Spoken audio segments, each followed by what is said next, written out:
한국경제신문 연합뉴스. 김부선. 서부권 광역급행철도 GTX-D 노선 호칭도 신경전 반영.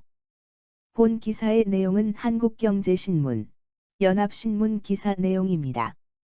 솔로몬 스토어의 신현기입니다. 본 내용이 좋다고 생각되시면 구독과 좋아요 눌러주시면 저에게 많은 격려와 힘이 되어 좀 더 좋은 내용으로 보답하겠습니다. 김부선. 서부권 광역급행철도 GTX-D 노선 호칭도 신경전 반영. 4차 국가철도망 계획안에 김포에서 부천 구간 적시 주민들 김부선 반발. 국토부는 GTX-D 대신 서부권 광역급행철도 고집 노선 확장성 경계. 이른바 GTX-D 노선으로 불리는 서부권 광역급행철도 GTX-가 수도권의 최대 교통 현안으로 급부상했다. 지난달 발표된 제4차 국가철도망 구축계획안에 제시된 GTX-D 노선은 김포에서 부천만을 연결하는 것이다. 계획상 이 노선이 서울 강남까지 이어지지 못한 점을 두고 김포 등 서부권 주민들은 김부선이라고 부르며 계획안에 반발하고 있다. 관련 기사. 이에 정부는 GTX-D 노선을 GTX-B 노선과 연계해 서울 여의도나 용산까지 직결 운행하는 방안도 검토 중이나 일부 지역민들의 반발은 사그라지지 않고 있다. 또 집값 문제와 대선을 앞둔 정치권의 이해관계까지 얽혀 GTX-D 노선 문제는 점차 해결이 쉽지 않은 고차 방정식이 돼가고 있다. 강남 직결 여부. 뜨거운 감자로 정부. 서부권 광역급행열차 용어 고수. GTX는 국내 최초로 시도되는 대심도 도심 고속전철로 지하 40m 깊이의 터널을 뚫어 최고 시속 180km로 달릴 수 있도록 선로를 최대한 직선화한 것이 특징이다. 현재 건설을 추진 중인 GTX-A, 운정에서 동탄, B, 송도에서 마석, C, 덕정에서 동탄, 노선이 개통되면 수도권 주민 생활이 획기적으로 편리해질 것으로 기대된다. 서부권 광역급행철도에 대한 정부의 구상이 처음 언급된 것은 2019년 10월 31일 국토부 대도시광역교통위원회의 광역교통 2030분 비전 발표 때다. 이 자리에서 대광위는 급행철도의 수혜지역을 확대하기 위해 수도권 서부권역의 신규 노선을 검토하고 있다는 구상을 밝혔다. 하지만 당시 구체적인 노선에 대한 언급은 없었고 정부의 구상에 대한 갖가지 추론만 난무했다.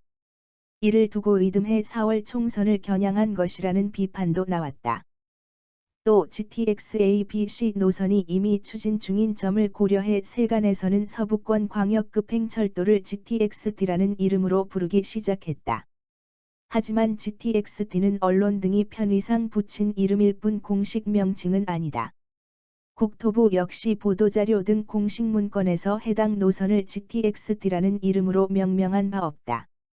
국토부가 서부권 광역급행철도라는 이름을 고집하는 배경에는 아직 구체적 노선이 정해지지 않은 상황에서 GTX-D라는 이름이 자칫 오해와 혼선을 불러일으킬 수 있다는 우려가 작용한 것으로 전해졌다. GTX-D 노선명이 GTX-A, B, C 노선처럼 수도권을 동서남북으로 가로지르는 대규모 노선이란 인식을 심어줄 수 있기 때문이다. 하지만 수도권 광역급행철도 노선을 조금이라도 자기 지역에 유리하게 유치하기 위해 인천시와 경기도 등 지자체는 치열한 물밑 작업을 벌이며 기대감을 부풀렸다. 또 경쟁적으로 서울 강남을 거쳐 하남으로 직결되는 노선안을 공개적으로 요구하며 지역민들의 기대치는 높아만 갔다. 일부 지역민들은 국토부가 계획안에 담은 노선 운용 방안에 반발해 원안대로를 외치고 있지만 엄밀히 말하면 지자체의 요구안은 있을지언정 원안이란 없는 셈이다. GTX 따라 집값만 상승 전문가들 장기적 안목서 해법 필요. GTX-D 노선을 두고 서부권 지역 주민들의 반발이 거센 데는 무엇보다 심각한 교통난이 배경으로 작용하고 있다. 김포에서 서울을 잇는 소위 김포 골드라인은 2량짜리 꼬마 열차로 출퇴근 시간대 혼잡률이 300%에 육박해 지옥철로 불린다. GTX-D 노선이 최소한 서울 강남까지 이어져 교통난이 해소되길 바랐던 지역 주민들로서는 실망감이 클 수밖에 없다. 또 GTX-D 노선이 기대에 못 미치면서 교통 개선 기대감에 오르던 집값 전망도 불투명해졌다. 당초 GTX는 수도권의 교통 불편을 해소하고 집값 부담을 덜기 위해 계획됐지만 들의 GTX 라인을 중심으로 수도권 집값 상승이 이어지는 상황이다. 고일대로 꼬인 GTX 문제를 해결하기 위해 더욱 장기적인 안목의 해법이 필요하다고 전문가들은 말한다. 유정훈 아주대 교통시스템공학과 교수는 현재 추진 중인 GTX A, B, C 노선을 1기 GTX라고 한다면 이제는 D 노선을 비롯한 2기 GTX에 대한 큰 그림을 그릴 필요가 있다며 그때그때 상황에 맞춰 찔끔찔끔 땜질식으로 나오는 대책으로는 수도권의 교통 문제를 해결하기 어렵다고 말했다. 이어 유 교수는 또 수도권의 인구 2,500만 명이 집중된 상황에서도 정부는 수도권 집중 문제를 거론하면서 교통망 개선을 위한 획기적 투자를 미뤄왔다며 이번 논란을 계기로 더욱 근본적인 대책을 마련해야 한다고 지적했다. 본 내용이 좋다고 생각되시면 구독과 좋아요 눌러주시면 저에게 많은 격려와 힘이 되어 좀 더 좋은 내용으로 보답하겠습니다. 솔로몬 스토어의 신현기입니다.